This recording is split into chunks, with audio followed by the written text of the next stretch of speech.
చేస్తూ అన్ని ఎంజాయ్ చేస్తూ అంటే మా వంట చేస్తూ కూడా మాకు ఇన్నర్ ఆ ఫీలింగ్ తోటి అంటే ఈ జ్ఞానం ఇంకా మేము చాలా ముందుకు పోతున్నాం అది.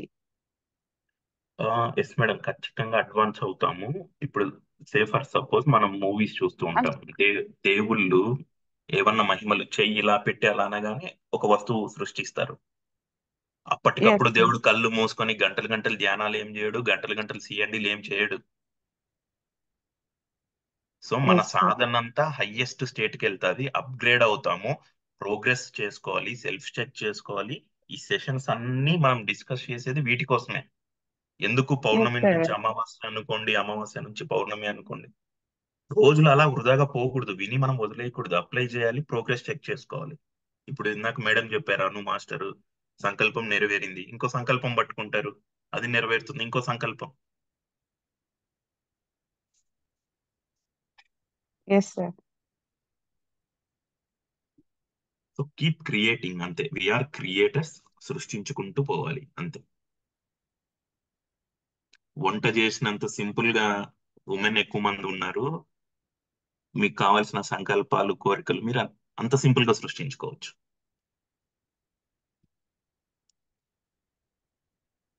ఆ కాన్ఫిడెన్స్ లెవెల్ అయితే పెరిగిపోతున్నాయండి. వస్తాయి మేడం, ఏదైనా డెఫినెట్. సృష్టించగలుగుతాం అని. అదే. ఆ, ఇంకా మాస్టర్స్, 2-3 మాస్టర్స్ మీరు మాట్లాడితే మనం క్లోజ్ చేసేద్దాము. సో మీకే మీరు యాక్టివేట్ అయ్యి చెప్పగలిగితే it will be fine. Me creation process లోనే మీకు ఇంకా మాస్టర్షిప్ వస్తుంది, ప్రోగ్రెస్ అవుతారు. మనం నోరు తెరిచి మనం చెప్తూ ఉన్నాము అంటే చాలా డౌట్స్ క్లియర్ అవుతాయి, అంతర్లీనంగా చాలా ఉంటాయి, ఆ బ్లాక్స్ అన్ని కూడా క్లియర్ అవుతాయి. అందుకు పదే పదే నేను రిక్వెస్ట్ చేస్తూ ఉంటాను. నమస్తే సార్, నేను భారతి. Hi madam. సార్, ఇప్పుడు మనం ఒకటే నుదుటి మీద చూస్తున్నప్పుడు ఆ శూన్య స్థితిలోకి వెళ్ళిపోతున్నాం, గాని దాన్ని మళ్ళీ అవేర్నెస్ వచ్చేటప్పటికి అక్కడికి ఆ టైం అంతా ఎంతసేపు కూర్చున్నా 10 నిమిషాల్లాగా అయిపోతుంది నాకు. అంటే నేను దాన్ని ఇంకా చూడలేకపోతున్నాను సార్. ఆ అదే మేడం. శూన్య స్థితిలోనే ఉండిపోతున్నాను. అయితే మనము ఇది ప్రీవియస్ సెషన్ లో కూడా మనం అనుకున్నాము, మీరు ఫోకస్ లోకి వెళ్ళే ముందు లేదా సిఎండి స్టార్ట్ చేసే ముందు ఆ పదాలు, మీ సంకల్పం తాలూకా పదాలు అనుకోండి, లేదా మీ సంకల్పం తాలూకా ఏదో ఒక అక్షరం పేపర్ పైన బాగా బ్రాడ్ గా పెద్ద అక్షరాలు రాసి మీరే నీట్ గా డిజైన్ చేసుకోండి. ఇప్పుడు సే ఫర్ సపోజ్ అబెండెన్స్ అనుకోండి. ఉమ్. అబెండెన్స్ అబెండెన్స్ కి ముందు మీరు అసలు, నా దృష్టిలో అబెండెన్స్ కి నేను ఇచ్చే నిర్వచనం ఏంటి, మీరు లోపల మీ ఆలోచనలు ఇట్లా క్రియేట్ చేసుకుంటూ వెళ్ళండి. అబెండెన్స్, నాకు ఆర్థికంగా మంచి సిచ్యువేషన్ ఉంది, తెలిసిన మార్గాల నుంచి తెలియని మార్గాల నుంచి నిరంతరం డబ్బు నన్ను చేరుకుంటుంది, నా ద్వారా సంపద అందరికి అందింపబడుతూ ఉంది, నిరంతరం సంపద ప్రవాహం నాకు వస్తూ ఉంది. సో ఇట్లా రకరకాలుగా అసలు దానికి, ఆ పదానికి, ఆ సంకల్పానికి నిర్వచనం ఏంటి, దాని చుట్టూ మనం ఆ పదాన్ని చూస్తూ లోపల ఆలోచనలు కేంద్రీకరణ చేయాలి. అప్పుడు ఒక స్టేట్ ఆఫ్ మైండ్ కి ఆటోమేటిక్ గా వెళ్ళిపోతాం. ఓకే. ఇప్పుడు ఆ పదాన్ని, పేపర్ ని పక్కన పెట్టేసి కళ్ళు మూసుకుంటాం, ఆ పదాన్నే దర్శిస్తాం. మెయిన్ ప్రాసెస్ మొదలు పెట్టాం, ఆ పదాన్ని దర్శించడానికే ప్రయత్నం చేస్తాం. తర్వాత మెయిన్ ప్రాసెస్ ఇంకా మధ్య మధ్యలో ఓకే. ఏమన్నా లేదు ఆ స్థితి, ఇంకో స్థితికి వెళ్తున్నాం అన్నప్పుడు మళ్ళీ ఫిజికల్ గా కళ్ళు తెరిచి ఆ పదాన్ని పేపర్ పైన దర్శించడానికి ప్రయత్నం చేయండి. ఖచ్చితంగా మనకు అది నుదుటి పైన కనపడుతుంది. అంటే నేను అట్లా కూర్చున్నప్పుడు అసలు ఎక్కడికి వెళ్ళిపోతున్నానో తెలియదు. 2 గంటలు అయిపోద్ది. కాకపోతే అట్లా కూర్చున్నట్లు అనిపిస్తది గాని, ఇంకా అంటే నేను ఇంకెక్కడికన్నా వెళ్తున్నానా, ఆ ఎరుకని నేను కోల్పోతున్నానని నాకు డౌట్ అక్కడ. మేడం, మనకు ప్రతి దానికి రామ్తా సూచనలు ఉన్నాయి, గైడ్ నీట్ గా గైడ్ చేస్తూ ఉన్నాడు. సో మీరేం ఉమ్. చేస్తారు, అవేర్నెస్ తో, ఎరుకతో బ్యాలెన్స్ అవుతూ ఈ ప్రాసెస్ కి నేను కనెక్ట్ అవుతూ ఉన్నాను. ఈ one okay. Fifty three declaration లో కూడా ఒక డిక్లరేషన్ ఉంటుంది. చూడండి రామ్తో ఆ, ఎంత కేర్ఫుల్ గా ఇచ్చుకుంటూ వెళ్ళాడు అంటే, ఒక డిక్లరేషన్ ఏముంటది, I am master of focus. అవును. సో ఇట్లా రకరకాలుగా మనం ఎంగేజ్ అవ్వచ్చు మేడం. Okay sir. ఈ thank discipline you. Thank you master. ఈ డిసిప్లైన్ నేను అద్భుతంగా చేశాను. ప్రాసెస్ అంతా నీట్ గా జరిగింది. అవేర్నెస్ తో ఉన్నా, బ్యాలెన్స్ తో ఉన్నా, ఇట్లా ఈ స్టేట్ ఆఫ్ మైండ్ లో ఉంటూ మీరు మెయిన్ ప్రాసెస్ మొదలు పెట్టుకోవచ్చు. Okay sir. Thank you. Thank you. నమస్తే మాస్టర్. హాయ్ మాస్టర్, చెప్పండి. మాస్టర్ నేను అంటే నిద్ర లేచినంబడే కళ్ళు తెరవకుండానే డే క్రియేషన్ చేసుకుంటున్నాను మాస్టర్. అంటే ఇంకా అనుకున్నట్టుగా ఇంకా నేనేం చూడలేకపోతున్నాను ఇప్పటికి. అంటే ఈ రోజు చూశాను సార్. అంటే చిన్నది పెట్టుకున్నాను, అది ఈ రోజు నెరవేరింది. ఒక మీరు చెప్పినప్పటి నుంచి చేస్తున్నాను సార్, కాకపోతే ఈ రోజు ఒకటి నెరవేరింది సార్. సార్ ఇంకొకటి, మనం ఒక గోల్ పెట్టుకొని ఫోకస్ చేస్తున్నాం కదా సార్. అయితే సడన్ గా మన పిల్లల గోల్ కూడా మనం పెట్టుకొని చేయొచ్చా సార్ దీంతో పాటు? ఇక్కడ రెండు అంశాలు మేడం. ఇప్పుడు ఈ ఈ టైప్ ఆఫ్ విజ్డమ్ వింటూ మనం అప్లై చేస్తూ ఉన్నాము. సిమిలర్ అవును ఫ్రీక్వెన్సీ సార్. ఇంట్లో మీరు స్ప్రెడ్ చేయడానికి చాలా ఈజీగా ఉంటుంది. అంటే మీ పిల్లలను కూడా ఈ ప్రాసెస్ కి కనెక్ట్ చేపించి, చిన్న పిల్లలు అయినప్పుడు వాళ్ళు ఈజీగా మోల్డ్ అవుతారు మనకి ఏ ప్రాసెస్ కైనా. And second point, okay. మీరు కూడా ఎంగేజ్ చేయొచ్చు.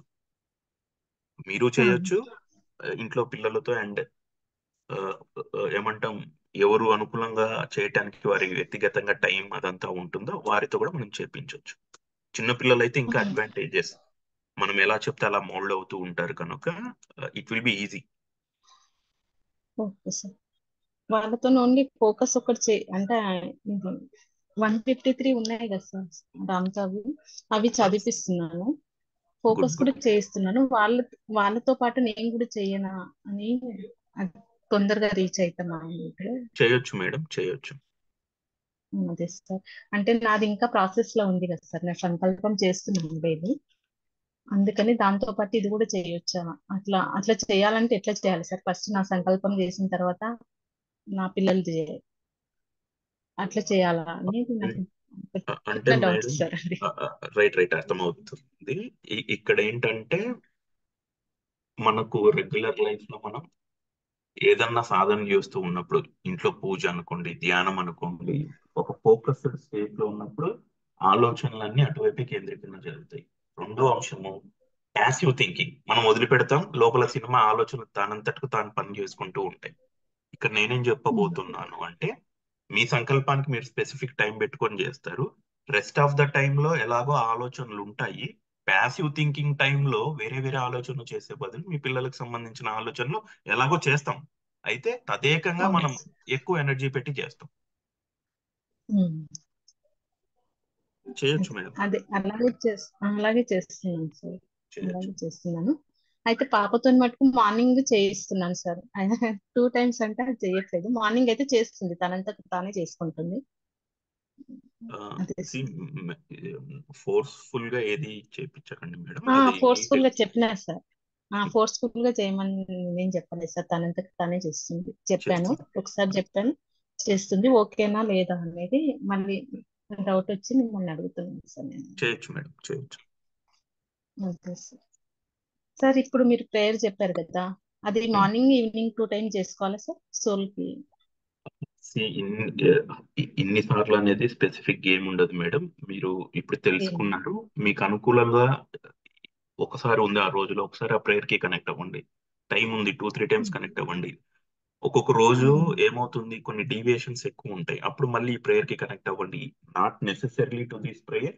మీకున్నటువంటి అవకాశంలో మీరు మీ ఆలోచనలు నీట్ గా చేసుకుంటూ పోవడానికి ఏమేమి చేయొచ్చు అది మీరు ఇండివిజువల్ గా డిజైన్ చేసుకోవచ్చు. Okay sir. డే క్రియేషన్ చేసుకున్నాక కూడా మనం ఇది ప్రేయర్ చేసుకోవచ్చు కదా సార్? మనం చేయొచ్చు 153 రామ్ పర్మిషన్ చేసేటప్పుడు కూడా చేయొచ్చు, ముందు చేసుకుని అవి చేసేయాలా sir?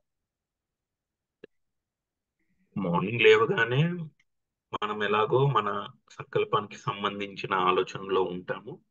And next day creation చేస్తాం. బిఫోర్ దిస్ మీరు ప్రేయర్ తో కనెక్ట్ అయ్యి, ఎందుకంటే ఏదన్నా ప్రోగ్రామ్ మనం రియల్ వరల్డ్ లో చేసేటప్పుడు కూడా ఒక ప్రేయర్ తో మొదలు పెడతాం. సో మీరు ఆ డేని ప్రేయర్తో మొదలు పెట్టండి. డే క్లోజ్ అయ్యేటప్పుడు కూడా ప్రేయర్తోనే క్లోజ్ చేసుకోండి. ఆ ప్రేయర్తో. Okay. Thank you sir. Thank you చాలా బాగా చెప్తున్నారు సార్. మీకు థ్యాంక్ యూ. చాలా జ్ఞానాన్ని ఇస్తున్నారు. మాస్టర్ శ్రీకృష్ణుడు వచ్చి గీతా బోధ చేసినట్టు ఉంది సార్. నాకు సిగ్గేస్తుంది మేడం ఎక్కువ పొగిడితే.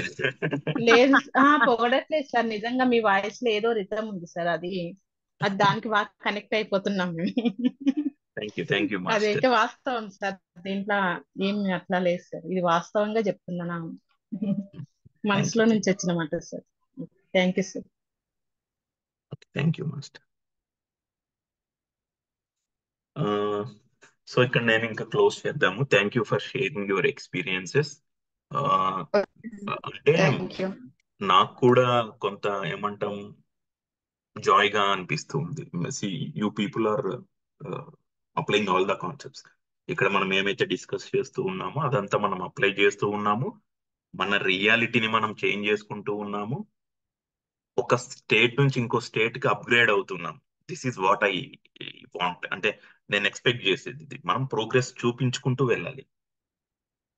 సో వీఆర్ ఆన్ ఏమంటాం ఆ జర్నీలో ఉన్నాం అంతా. అయితే ఒక చిన్న పాయింట్ చెప్పి మనం క్లోజ్ చేద్దాం. మనం కూర్చొని ఫోకస్ చేస్తూ ఉన్నప్పుడు ఒక థాట్ ని రిలీజ్ చేస్తాం, లేదా ఒక సంకల్పాన్ని నుదుటిపైన దర్శిస్తూ ఉంటాం అనుకుందాం. ఒక చెరువు ఉంటుంది. ఒడ్డున అంటే బార్డర్ ఏమంటాం, చెరువు ఒడ్డు. ఆ ఒడ్డు మీరు, చెరువు అనేది విశ్వం అనుకుందాము. ఒడ్డున ఒక రాయి ఆ చెరువులో పడ్డప్పుడు చెరువులో రిపుల్స్ వస్తాయి, అలల్లాగా వస్తాయి కదా. మళ్ళీ ఆ అలలు ఒడ్డున చేరుతాయి. సో ఇప్పుడు మనం ఏం చేస్తామంటే మనము ఈక్వల్ టు ఒడ్డు, చెరువు ఈక్వల్ టు విశ్వం. విసిరే రాయి మన ఆలోచన. విశ్వంలోకి మనం ఒక థాట్ రిలీజ్ చేశాము. మైండ్ ఆఫ్ గాడ్ అనుకోండి, తండ్రి అనుకోండి, ఈ పదాలకు కన్ఫ్యూజ్ అవ్వకండి మాస్టర్స్. మైండ్ ఆఫ్ గాడ్ అన్నా, విశ్వం అన్నా, మదర్ నేచర్ అన్నా, ఫాదర్ అన్నా, పాయింట్ జీరో అన్నా, క్వాంటమ్ వరల్డ్ అన్నా అన్నీ ఒకటే. ఇందులో మీకు ఏ పదం అర్థం అవ్వటానికి ఈజీగా ఉంటే ఆ పదం మీరు అప్లై చేసుకోండి. మీ ఆలోచనలు, మీ సంకల్పము వదిలారు విశ్వంలోకి, చెరువులోకి ఒక రాయి వేశారు. అవి ప్రకంపనలు సృష్టించాయి. అలల రూపంలో మళ్ళీ తిరిగి ఒడ్డుకొచ్చాయి. మీరు వేసిన థాట్, మీరు నాటిన విత్తనము ఒక రూపంలో భూమి నుంచి బయటికి వచ్చింది.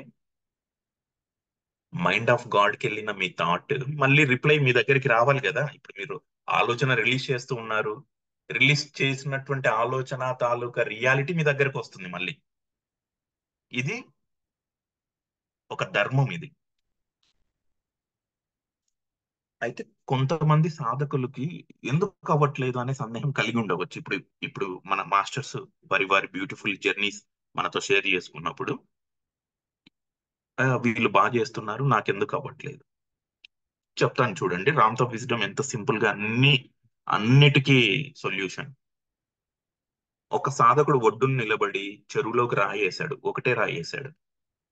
బ్యూటిఫుల్ అలల రూపంలో తిరిగి అలలు ఒడ్డుకొచ్చాయి. ఒక సాధకుడు ఒకటే ఆలోచన పైన కేంద్రీకరణ చేశాడు. ఆ థాట్ విశ్వంలోకి రిలీజ్ అయింది. విశ్వం నుంచి ఆ కోరిక నెరవేరి మళ్ళీ సాధకుడి దగ్గరికి రియాలిటీలోకి వచ్చింది. ఇప్పుడు సాధకుడు ఏం చేశాడు, ఒక రాయి వేసిన తర్వాత అలలు వస్తూ ఉన్నప్పుడు మళ్ళీ ఇంకో రాయి వేశాడు. రెండు డిష్యూమ్ అవుతాయి. అప్పుడు ఒడ్డుకు చేరవలసినటువంటి అలలు డిస్టర్బ్ అవుతాయి. ఇప్పుడు చూడండి, సాధకుడు ఒక థాట్ రిలీజ్ చేశాడు, ఒక థాట్ పైన ఫోకస్ పెట్టాడు. ఆ థాట్ మన బాడీ నుంచి మన స్పిరిట్ ద్వారా మైండ్ ఆఫ్ గాడ్ వరకు వెళ్ళింది, విశ్వంలోకి వెళ్ళింది. సింపుల్ గా అందరికి అర్థం అవడానికి, ఆ విశ్వంలో మన థాట్ కి సంబంధించి రియాలిటీలోకి ఏమేం చేస్తే రియాలిటీలోకి వస్తుందో రిప్లై వస్తుంది విశ్వం నుంచి. కానీ సాధకుడు డౌట్ అనేది పెట్టాడు, ఫియర్ ని నాటుతూ ఉన్నాడు, డీవియేషన్స్ వస్తూ ఉన్నాయి, తను తాను బ్యాలెన్స్ చేసుకోలేక ఒక రకమైన స్థితిలోకి వెళ్ళిపోతూ ఉన్నాడు, ఏవైనా పాయింట్స్. సో ఇక్కడ మనం అర్థం చేసుకోవాల్సిన అంశం ఏంటంటే, ఒకటే థాట్ పెడతాం, రిలీజ్ చేస్తాం, ఫోకస్ పెడతాం, ఆన్సర్ వస్తుంది. ఒక క్లియర్ మైండ్ తో మనము మన థాట్ ని పెట్టుకోవాలి. ఆ థాట్ చుట్టూ స్టోరీలు అల్లుకోవాలి, ఆ థాట్ చుట్టూ సినిమా చూడాలి, అంతే. Second thought, no deviations. In coming sessions ఇక నేను జనరల్ గా సరికాని పదాలు అయితే వాడను, నాకు I don't like it. General గా చెప్పాలి అంటే ఒకటే థాట్ అన్నప్పుడు ఒకటే ఉండాలి. జాయ్ అని అనుకుంటున్నప్పుడు జాయే మాట్లాడాలి మనం. అబెండెన్స్ అనుకున్నప్పుడు అబెండెన్స్ చుట్టే మనం మాట్లాడాలి. అప్గ్రేడ్ అవ్వమంటున్నాను మాస్టర్స్, మన ఆలోచనలో కూడా మన డిస్కషన్స్ లో కూడా. అబెండెన్స్ అంటే అబెండెన్స్ చుట్టే మన ఆలోచనలు, మన మాటలు, మన ప్రాక్టీస్ ఉండాలి. ల్యాక్ అనే పదం ఇక మీదట నేను వాడను. మీ ఆలోచనలో కూడా లేదు. ఏముంది? ఓన్లీ ఆరోగ్యం ఉంది, ఓన్లీ బ్యూటిఫుల్ రిలేషన్ ఉంది, ఓన్లీ అబెండెన్స్ ఉంది, ఓన్లీ సక్సెస్ ఉంది, ఓన్లీ జాయ్ ఉంది.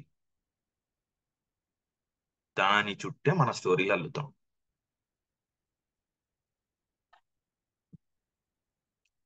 So thank you masters for sharing your experiences and your time. Thank you అమ్మా, చాలా మాస్టర్ వివరంగా చెప్తున్నారు. Thank you. Excuse me master, ఈ ప్రేయర్ మాకు తెలుగులో ఇవ్వగలుగుతారా మాస్టర్? చాలా అద్భుతంగా ఉంది. దీంట్లో చాలా పాయింట్స్ నేను లాక్కుని హృదయపూర్వకంగా అందుకున్నాను. నాకు ఎంతో బాగా అనిపిస్తుంది. మీరు తెలుగులో ఇవ్వగలిగితే ఇంకా బాగా ఫీల్ అవ్వగలుగుతాను. అందుకని రిక్వెస్ట్ చేస్తున్నాను. ఎస్ మేడం, దాన్ని నేను తెలుగులో పంపించేస్తాను కుమారి మాస్టర్ కి, మీరు షేర్ చేస్తారు. Thank you master. Thank you. So మనం క్లోజ్ చేద్దాం మాస్టర్స్. మీకు ఏదైనా డౌట్ ఉంటే విల్ వెయిట్ ఫర్ 5 minutes.